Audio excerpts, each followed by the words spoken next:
काली Balangir तापमात्रा highest Odisha Balangir थिला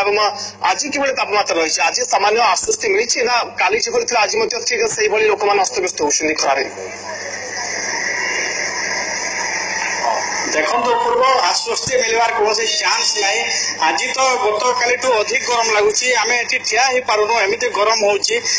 परदिन 45.2 degree थिला गत काली 46.2 एकाथर के गोटे डिग्री टेम्परेचर बढ़ी जावा निश्चित भाव में कष्टकर हो पड़ी जनजीवन अस्तव्यस्त हो जाए ततला तावर भाजी होची सारा सहर घर बाहर मुस्किल हो जाए आम सहित बलांगीर जनता अच्छा समस्ते चिंतित कौन बलांगीर एत टेम्परेचर बढ़ुची सहित कथा सर केमी टेम्परेचर बढ़ी जाए कौन लगुच केते समय तापमात्रा अनुभव करी आपण देखो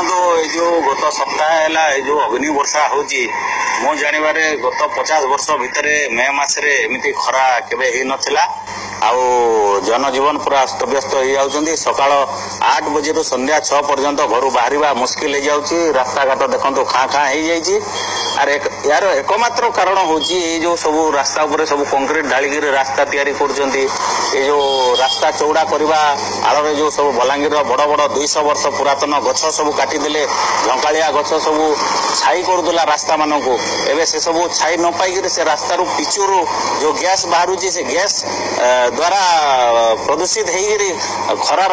तीव्रता आहरी बढ़ी जाइए तो अनेक देखो अपूर्व अनेक कारण रही कहते जहाँ भी हो तापमात्रा किंतु बढ़ी अस्वाभाविक भाव में बढ़ुची आ जन अच्छा सर कौन लगुच जो अन्य वर्ष अपेक्षा एथर तापमात्रा कौन रही केमी कौन रही वर्षर तापमात्रा तो बहुत बढ़ी जाइए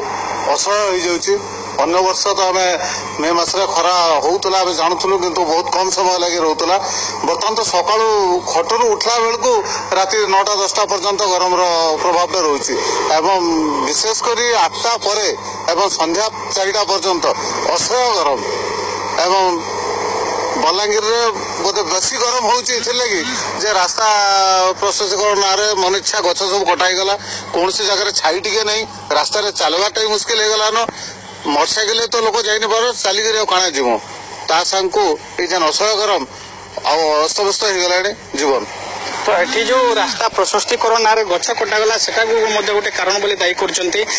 अच्छा घरे केमी लगुच बाहर तो एमती गरम हो घर भितर केमी लगुच राति केमी कौन लगुच घरे तो बहुत एमती दिन सारा तो जो गरम होची सांग को जो राति जो गुलगुली होची सेटा असह्य हो जाउची तो सेतिपाई किछि तो अपूर्व बहुत गरम होची राति गुलगुली होची अस्तव्यस्त होची जनजीवन